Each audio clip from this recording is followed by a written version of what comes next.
Hello, I am Kaylin with Africa International House, and today we are going to be interviewing the lovely Jazell. Can you go ahead and tell us about yourself? Hi, my name is Jazell Smith, and I've worked with Africa International House for a couple of years as a vendor selling clothes. I've really enjoyed my experiences with them. I've also worked with them on a number of other events. Yes. She's definitely, very talented at what she does. We're going to start off with, how did you get into the fashion design industry? Well, I've done fashion design my whole life. I went to undergrad for fashion design, and when I returned back to Chicago, I just did it somewhat on the side, and I actually started selling at Africa International House as one of my primary festivals. Oh, okay. So when it comes to the fashion design industry, what do you feel is the best part of it? Like, what really speaks to you about working in fashion? I'd say the customer responses. I like to dress my customers. I enjoy it when they're pleased with their product. I like making the women feel beautiful. So I would say watching the enjoyment that they get when they try on the clothes and they get a certain look of pride about themselves. That's good. I definitely can agree with that. When I worked as a stylist in retail for a couple years, it's always great seeing the customer happy. Yes, that's the goal. So would you say that you're more geared towards customer service when it comes to your business endeavors? Like, are you somebody who feels like the customer's interaction is what's important? The customer's interaction is very important, because without the customer, we don't have a business. However, I feel that I like to serve the customer's needs. So I don't like to necessarily push a product that the customer does not like. I like to find what they like, what they're comfortable with, and work with that. That's good. That's definitely something that a lot of people don't see when it comes to working in fashion. They think it's just so superficial, so vain, but there's a lot of hard work that goes into it, It is, and the truth is, your image is everything. And however we dress, everyone has to get dressed. You have to wear clothes. Yes. So your image is very important, and I think what people wind up mixing into that is the amount of importance that they put on their image, or putting themselves down too much because they're not comfortable with their temporary image, and not just being happy with it and being freer with it. I think people feel often too constricted by regulations on their image or how they think they're supposed to look, and I think that's what makes it seem superficial.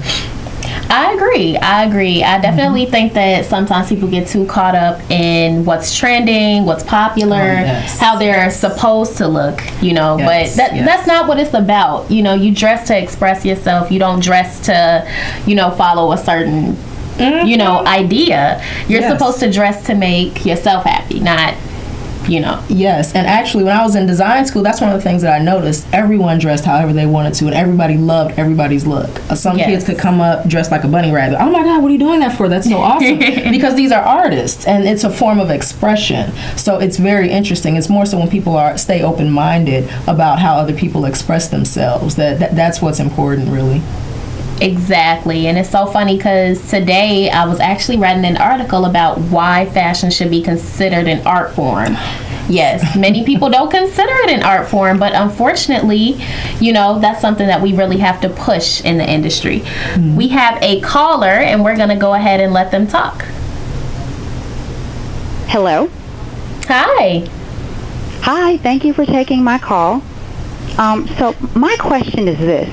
I'm seeing a lot more African-inspired print in stores like H&M and runway shows and things like that. And I want to ask your guest if she feels like the culture is being hijacked by mainstream designers who don't necessarily have an appreciation for what the clothing really stands for, and how, do you kind of move forward and keep the authenticity? Well, first of all, fashion itself is always a copy of a copy of a copy. What most people don't know is during the manufacturing process, every season you're not creating something from scratch. You're creating something based upon what you already have.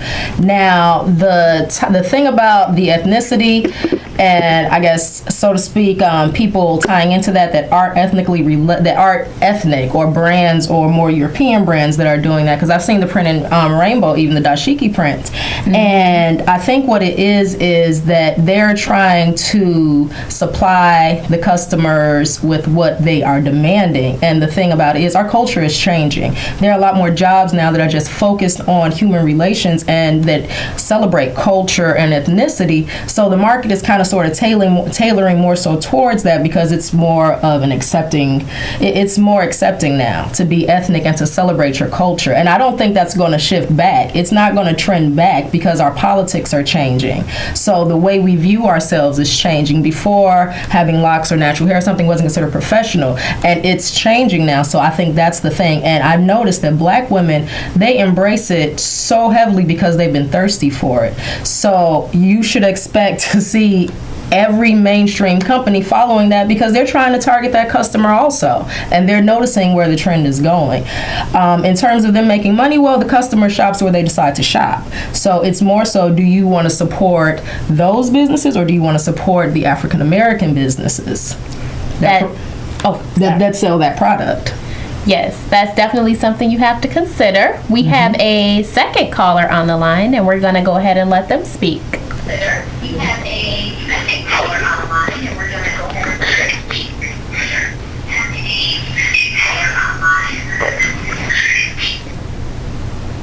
Well, we actually couldn't hear what they had to say, so we're just going to go ahead and let you elaborate on what you were saying before. Okay, so I've noticed that definitely. When I was in design school, it was follow what the population is following, follow what the customer base is. And so for me, my customer base is African American, hence me working with African International House, because it's very simple to go into my market. For those other businesses, it's actually difficult for them to tap into that market because they're not necessarily African American. So for us, if you see in certain stores where they're selling that, the first thing is, you're going into that store, do you want to buy it? And there's nothing wrong with buying it, because you're still showing how you feel about yourself and your ethnicity, even though the label might say something else. So it really does come down to who we're consciously supporting as consumers. I definitely agree. I feel like people of color supporting other people of color is especially important today, because by us already having a little bit of we're already set a little bit back in terms of the industry. We're not widely represented. So by this being a trend, this, cultural, ethnic, style, by it being trending right now, it's very vital that we support each other. Yes, it's very important. And even some of the merchants that I work with, where I purchase my fabrics from, these are also merchants that are going to be at the African International House African Festival of the Arts. So it's really a support your businesses, support people that you see that you want to continue to do business with. I tell my clients this all the time. You can go to a shop where you'll never see the owner, you'll never see the owner of that company, you don't know where they purchase their products from. You might just see a label that says made in China, whereas everything that I make is made in Chicago.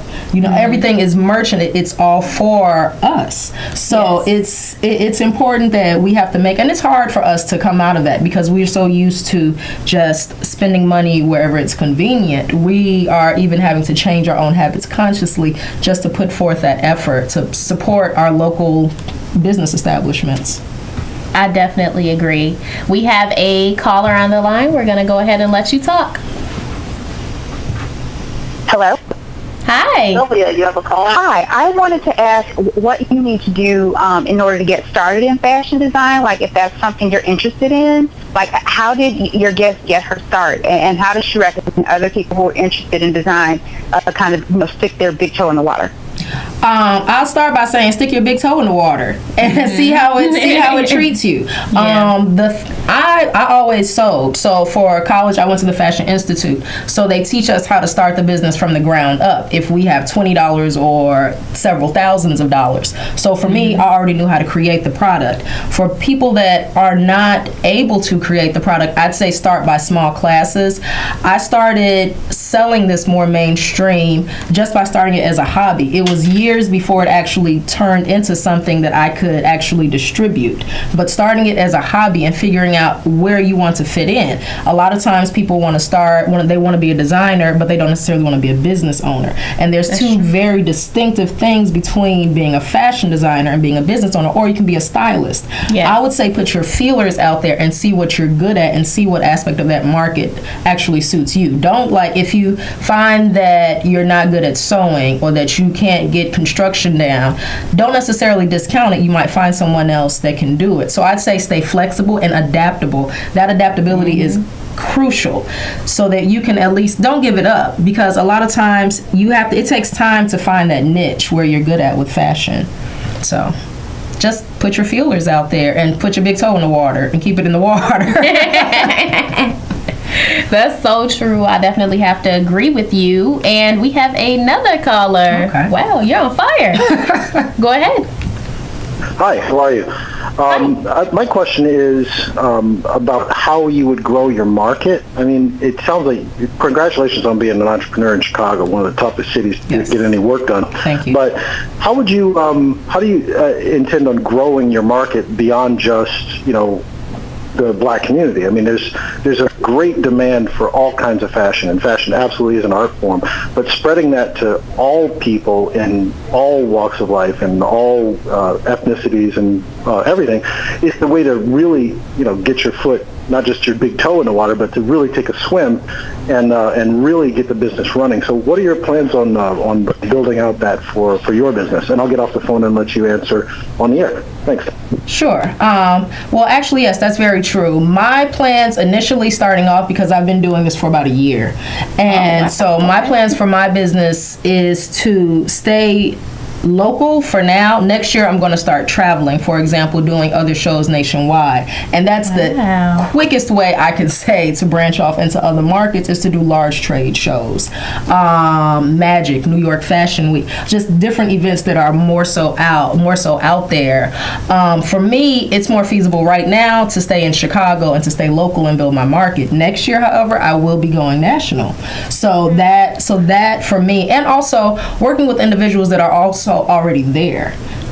For me, if I know Chicago is a base and I need to branch out, it's more so about connecting with people that are in those markets abroad more so and working through them. Yes. So that's the thing, making worthwhile connections with individuals that are already out there in that market. And I do have some plans. I have to keep it under wraps for now. But yeah, I will be spreading out more so next year.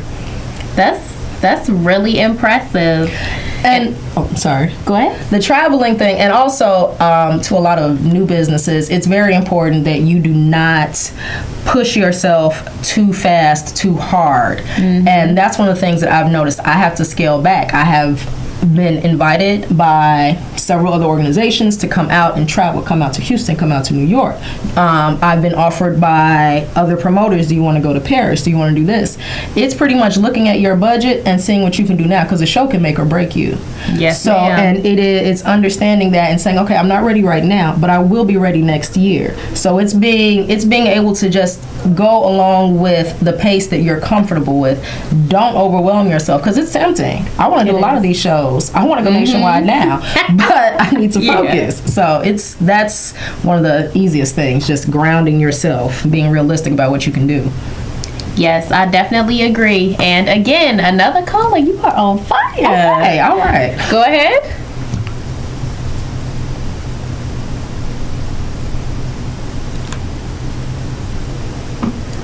We actually can't hear the caller, so we're just gonna continue talking about what we were just talking about. So go ahead. Okay, so budget for me, when I started the business, I was just trying to get out of my job, my everyday job, and I didn't see it in the way that I should have been seeing it. It's a business. This is manufacturing. Yes. You are manufacturing a product. Every week you're putting out a product and you're duplicating your product. So you definitely have to look at it from a very realistic point of view in terms of what you're able to manufacture, and ask around. Oddly enough, enough, my labor force, the ladies that work with me to make the product, it's purely for me asking around. And you'd be surprised at what you can find locally in terms of production. I know not too many people know people that work in clothing factories in the United States. They don't really exist, but there are a lot of seamstresses that are willing to do work as private contractors. And that's all they want to do. So, you know, they look for work.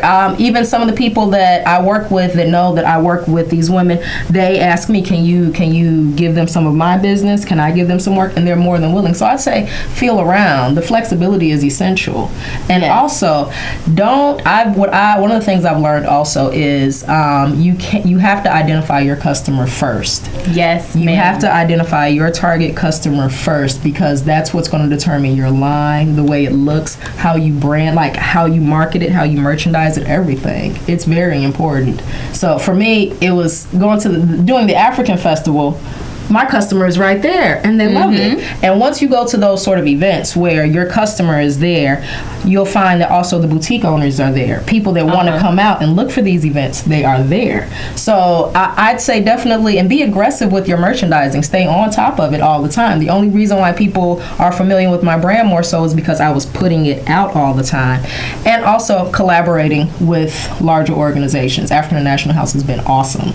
You know, just in getting my stuff out. So it's really good to collaborate like that. I did my fashion show with them earlier this year, and in their space, in their gallery space. They're having a gala, I think, on the 20th even. Yes. And it's good to collaborate with these organizations because they want to partner with small businesses. They want to help out in the community, and they want to be more present. So it's good to just put yourself out there and see what kind of connections you can get. Don't be afraid. So, exactly. Yes. Her event was amazing, by the way. I was there. We have a caller on the line. Go ahead. Yeah, are you going to be at the African Festival? I am actually. This is why I say African National House is so awesome. I am going to be at the African National Festival.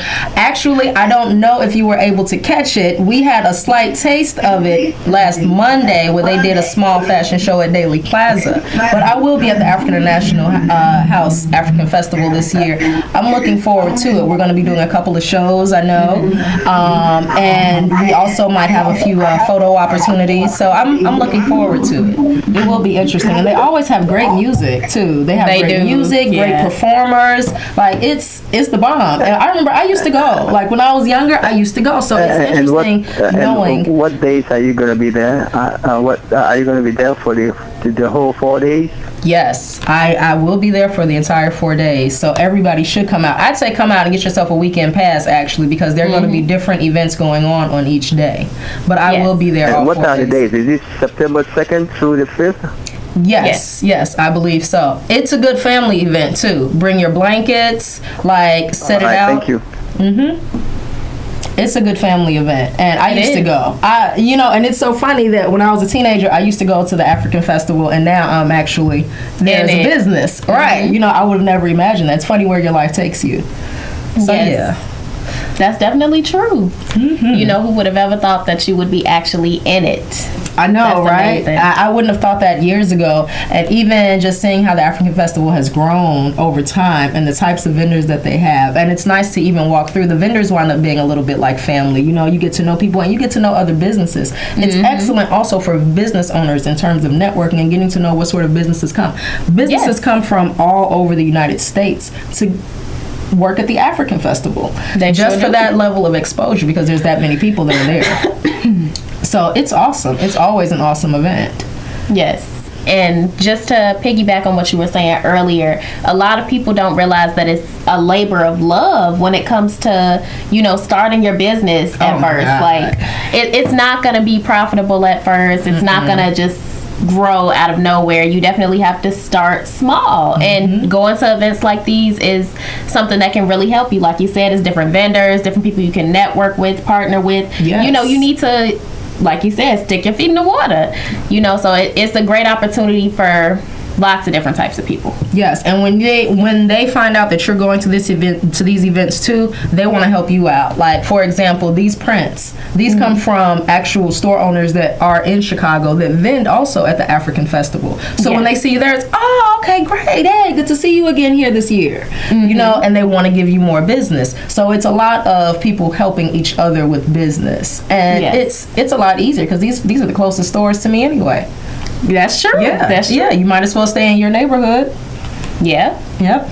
So it's been an interesting journey, and I would say that, like, staying small is crucial to a business. A lot of times we want to jump out and just get out there and be big and everything without that capacity. And a lot of large business owners, here's the thing. If you can't take care of a $500 problem, how are you going to take care of a $5,000 problem? So you have to go through that journey, and it builds your strength, it builds your people. This is how you build your base, your client base, the people that you work with. So if you can't handle it at a smaller level, you're not going to be able to reach that larger level. So the entrepreneurship struggle is serious, but you have to just stick with it, because if not, then if you can't stick with it while you're doing it on a smaller level, you're not going to be able to handle the hurdles that are going to come about, and they're going to come about. So it happens, and you just have to be able to stick with it. And I'd say be smart. Definitely being flexible, that's everything. Being able to know, just shift out immediately. Okay, what mistakes did I make here? Okay, moving on. How do I change it around? How do I make my business constantly better? And it's something that you need to eat, sleep, and drink all the time, your business. Yes. And if you don't have the time to put in right now, you have to be able to properly allocate your time. I was working beforehand, so you have to be able to properly allocate that and have the patience to know that your business is going to grow slower if you're still working, but stick at it. You can have a hobby that's completely unrelated for 10 years and it never be a business because it's a hobby. If you keep it at a business and maintain it at a business, your business will over time grow.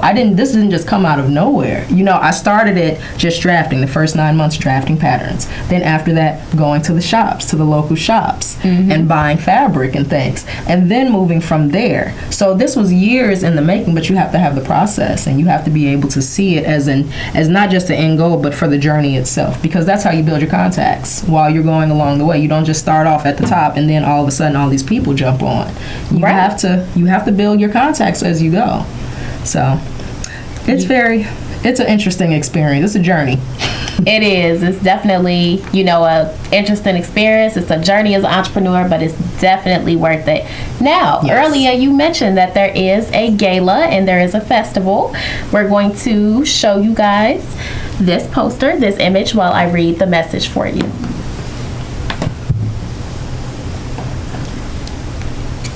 All right, now the African Festival of Arts for Chicago, the Gala of 2016, will be held Saturday, August 20th at 6 p.m. The location is going to be 4315 to 4317 South Cottage Grove. There will be lots of different entertainers and lots of nice fun things that you can do there, so be sure to check it out. Any information that you need will be available at Africa International House, www.aihusa.org. And you can also email info@aihusa.org. That's www.aihusa.org, info@aihusa.org, and that's 773-955-2787. Now, we want to thank you so much for coming on to the show today. Thank you for having us. It's been a pleasure. Problem. Yeah, we definitely enjoyed getting to know you, getting to know your history and the work that you're doing with Africa International House. We definitely look forward to seeing you at the festival and at the gala, correct? Yes. Definitely come out. It's a wonderful experience every year. It's wonderful. Yes, it certainly is. All right, now we're going to end off on that note. Everyone, have a great night, and here's the information one more time for you to be able to check out the website. www.aihusa.org.